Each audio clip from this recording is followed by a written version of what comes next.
Quand abandonner est-il une bonne décision? Quand abandonner est-il une bonne décision? Parce que dans le monde professionnel, on valorise beaucoup la persévérance. On dit qu'il faut tenir, qu'il ne faut jamais lâcher, qu'il faut aller jusqu'au bout, qu'il faut croire en sa vision, qu'il faut continuer même quand c'est difficile. Et dans beaucoup de situations, c'est vrai, la persévérance est une qualité précieuse. Aucun projet important ne se construit sans résistance. Aucune entreprise solide ne se développe sans obstacle. Aucune trajectoire ambitieuse ne progresse sans moment de doute. Mais il y a une autre vérité plus mature, plus difficile à accepter. Tout ne mérite pas d'être poursuivi.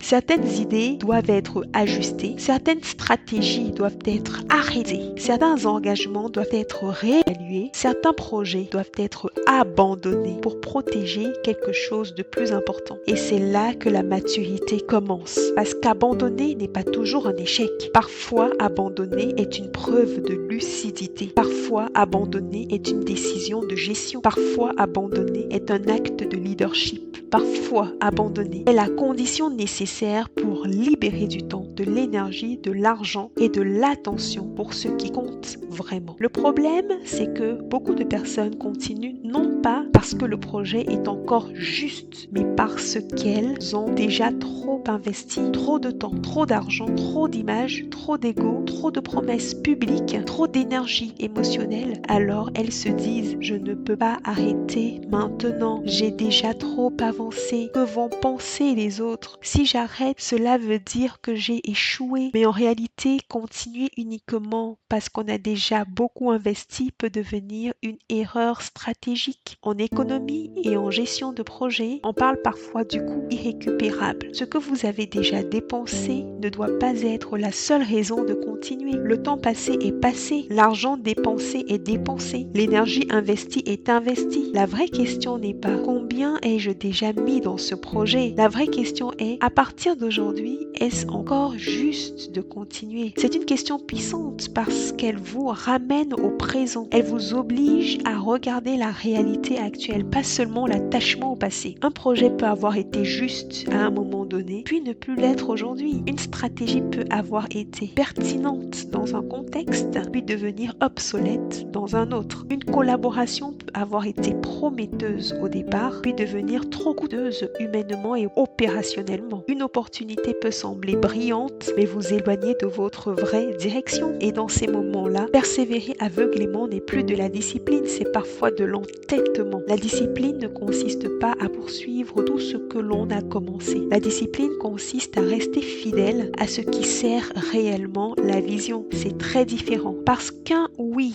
sérieux demande souvent plusieurs non courageux. Dire non à un projet qui n'est plus aligné, dire non à une stratégie qui consomme plus qu'elle ne produit, dire non à une direction qui crée de la confusion, dire non à une charge qui épuise l'équipe, dire non à une ambition qui flatte l'ego mais ne sert plus la mission. Abandonner devient une bonne décision lorsque continuer vous coûte plus que ce que cela construit. Cela peut coûter de la clarté, de la paix, de l'énergie, de la cohérence, de la crédibilité, de la capacité à saisir une meilleure opportunité. Et parfois, ce que vous appelez abandonner est en réalité une réallocation intelligente de vos ressources. Vous ne quittez pas forcément par faiblesse. Vous choisissez de ne plus gaspiller vos forces dans une direction qui ne produit plus de fruits. Alors, comment savoir s'il faut persévérer ou abandonner? Je vous propose 4 questions. Première question, est-ce encore aligné avec ma vision? Si ce projet réussissait demain, est-ce qu'il servirait vraiment la direction que je veux prendre? Ou est-ce qu'il m'entraînerait dans une trajectoire que je ne veux plus assumer? Deuxième question, est-ce que je continue par conviction ou par peur? Peur du regard des autres, peur de perdre la face, peur d'admettre que la stratégie n'était pas la bonne, peur de reconnaître qu'il faut changer de route. Quand la peur devient la principale raison de continuer, il faut s'arrêter et analyser. Troisième question, qu'est-ce que ce projet me coûte réellement? Pas seulement financièrement, mais mentalement, émotionnellement, stratégiquement, relationnellement, opérationnellement. Certains projets coûtent plus cher que ce qu'ils affichent dans un budget. Quatrième question. Qu'est-ce que je pourrais construire si je libérais cette énergie? C'est une question essentielle parce qu'arrêter quelque chose, ce n'est pas créer du vide,